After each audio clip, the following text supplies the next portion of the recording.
Would you like to learn some common mistakes that salespeople do so you can avoid making them yourself? And just by avoiding them, you're going to get more success. If that is you, then you should keep on listening. Welcome to Steady Improvement, the place where you level up your sales skills and achieve your sales goals. In today's episode, we're going to continue with our sales mistake theme, and this is the second part on the topic. You can listen to them in any order, it doesn't really matter. Our promise is that you're going to become great at sales faster if you're avoiding these mistakes. One we have here is arguing with your customer or client.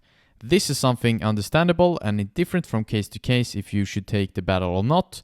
But most of the time, you should not be arguing with the customer and just lay yourself flat on the floor. That is all it takes sometimes to get them to leave with a feeling of relief and at least a feeling that you heard what they wanted to say. Next one we have is not focusing on the customer's need rather than focusing on their own needs.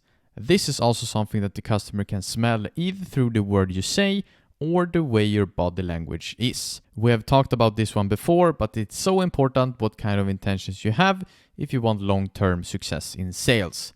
Another one is selling to someone that don't need a product and forcing a sale. This is never good to do, and it comes back to the same thing as we mentioned before. It will be a win in the short term, but a big loss in the long term.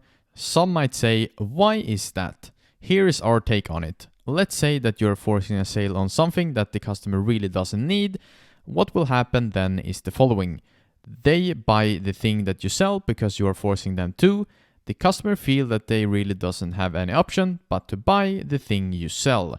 Then they are buying it and are leaving with the feeling of being sold rather than going shopping with their friends. What this will lead to is when the customers are coming home, they might start to realize more and more that they don't really need the thing they just bought.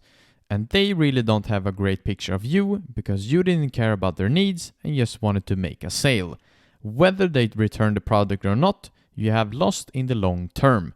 Because this type of person is probably not going to refer you to people they know, and maybe more likely is that they tell people not to go and buy stuff from you, then the negative snowball effect have been started. No bueno.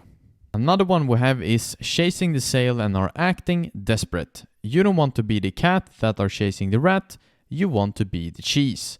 You want to have people coming to you and want to buy the thing you sell. You shouldn't have to chase even the smallest of possibility of making a sale in big desperation. From our own experience, the antidote to this is giving yourself a longer time horizon.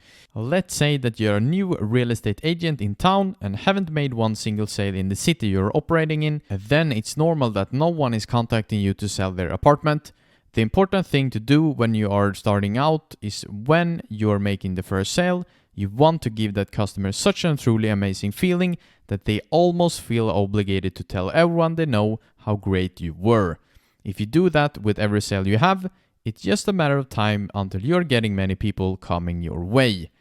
Another one we have is doing less than you should when it comes to the activities and are expecting better results from doing less. Want more? You should do more. This is really simple and sometimes sales is a lot of times to have the right principles and foundations and then just keep on killing it at the volume game. Here is a great quote that we heard from Chris Williamson that is really true. The magic you're looking for is in the work you're avoiding. Another one we have is talking at work and not actually working. This is also a huge one that we're guilty of doing from time to time. And our best tip here is to implement a mental frame as soon as you enter your office or workplace. This is a place for work. That you should try to get as much done in as little time as possible. Of course, it can be important to socialize with your colleagues, but our best tip here is to be the king socializer at lunch break. Take that 60 minutes or how much time you now might have and use it for talking and socializing. Then after the break is over, it's back to 110% work mode. Another one is being too comfortable. What we mean by this is sometimes when you have been at the same job for a long time and you're really loving the office, the colleagues, the bosses, you might starting to becoming too comfortable, which could affect your outputs and performance. And what happens is over a longer period of time, in the same time as you get more and more comfortable, you start to associate your workplace with home and a place where you feel safe and can relax. The ideal thing is to have a workplace where you truly love and get huge amount of work done every day. So the workplace is a 10 out of 10 and you also give yourself a 10 out of 10 on the productivity scale. Our best tip here is as soon as you start talking and maybe slow down in pace of your working, snap yourself back ASAP. You really have to protect the association that you have and want to have, which is work is a place to be working, not to be socializing.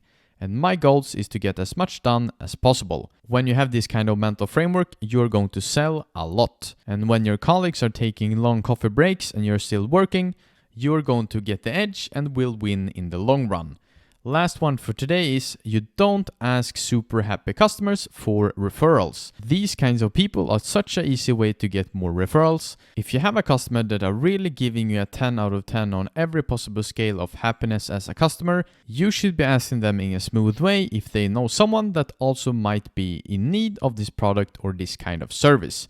We can guarantee that if you ask 10 of your extremely happy customers for referrals, you're going to get at least 2 that gives you referrals. Most likely, you're going to get like 5 or 6 that will know someone that they can lead to you.